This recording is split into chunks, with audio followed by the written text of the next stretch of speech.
Você já contou algo íntimo, muito pessoal para alguém próximo a você e algum tempo depois viu essa mesma confidência ser usada contra você, muitas vezes da mesma forma que você contou para a pessoa? Essa é uma das experiências mais cruéis da falsa empatia, quando o outro parece escutar com ternura, com amor, com respeito e acolhimento, mas na verdade ela está apenas ali colhendo munição contra você para usar contra você. É aquele rosto atento, silencioso, respeitoso, acolhedor, um tom muito compreensivo. Tudo parece ali indicar um cuidado muito raro na sua vida, mas no fundo há ali um cálculo. Ou muitas vezes a pessoa faz isso sem querer, em algum momento usa isso contra você. É um verdadeiro mapeamento dos seus pontos fracos. E acredite, isso tem aparecido muito na contemporaneidade. Nossos pacientes, por exemplo, aqui no meu consultório, onde eu atendo, em Juiz de Fora, Minas Gerais, e nos meus atendimentos online, relatam muito situações como essa, e é sobre isso que a gente vai conversar hoje. Olá, meu nome é Rodrigo, sou psicólogo, trabalho com psicanálise,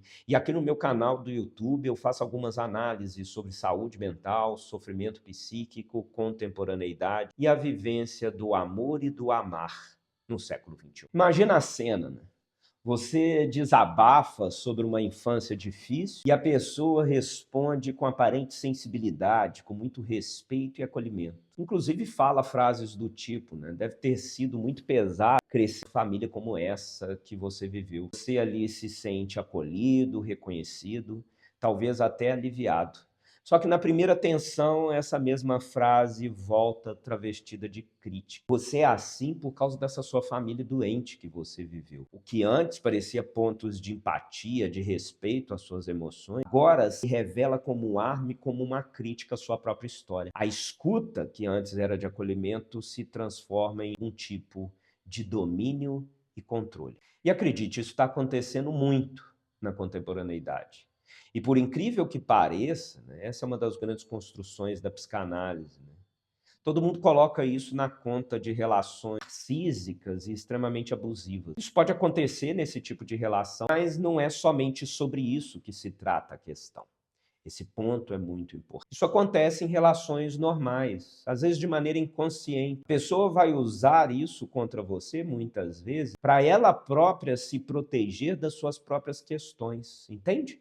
É muito mais fácil ela criticar, por exemplo, a sua família, do que ela precisar olhar para a própria família dela. E aí fica esse sujeito apontando o que é do outro de maneira muito sofisticada, para não ter que lidar com as suas próprias questões emocionais, porque atrás dessa falsa sabedoria há ali um sentimento de muita fragilidade que essa outra pessoa não está dando. Então, quando você se vê, né, nesse tipo de situações, né, que eu construo muito aqui com meus pacientes, a bem da verdade, a grande questão é você não deve se questionar sobre o outro, né?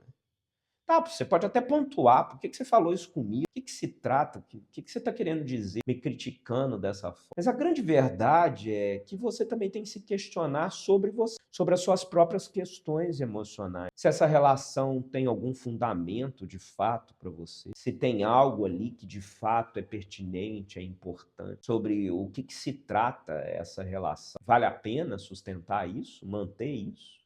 Isso é muito importante. E aí, com o tempo, você vai desenvolvendo a capacidade, não como num passe de mágica, mas você vai desenvolvendo a capacidade de poder reconhecer, né, o que se trata de uma empatia estratégica ou de um verdadeiro sentimento empático, de como isso se fundamenta, entende? De como isso é construído. Para partir daí, você achar pontos de conexão nessa relação, transformando o que poderia ser sua posição de vulnerabilidade uma forma de argumento para você se posicionar, para que você próprio faça um diagnóstico da sua vida e de como você se coloca nas relações amorosas aí na sua história de vida. Esse ponto é muito importante, de como você se coloca nesse lugar, do que se trata isso, de como isso articula na sua própria história. Será que quantas vezes você não construiu questões emocionais extremamente privadas sua com outra pessoa e ela de fato usou isso a seu favor? É quando você tem que se perguntar se essa relação de fato faz sentido para você. Faz sentido você continuar se colocando nessa relação e a partir disso se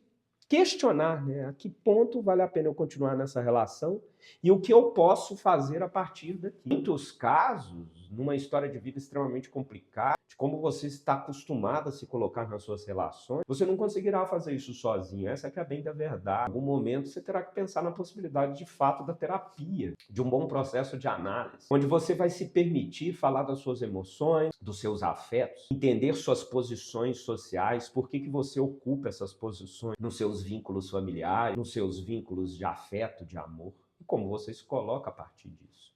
Esse ponto é muito importante. E para você que chegou aqui até o final desse vídeo, bem da verdade, não sofra sozinho, busque ajuda profissional. Se permita cuidar e olhar das suas emoções de alguma forma. Busque ajuda terapêutica. Estou à sua disposição caso você precise. O que não vale é sofrer sozinho, nem se colocar de eterno numa relação onde você tem muito mais perdas e controle do que grandes construções, alegria, satisfação e amor. Grande abraço, conte comigo. E até o próximo vídeo. Tchau, tchau.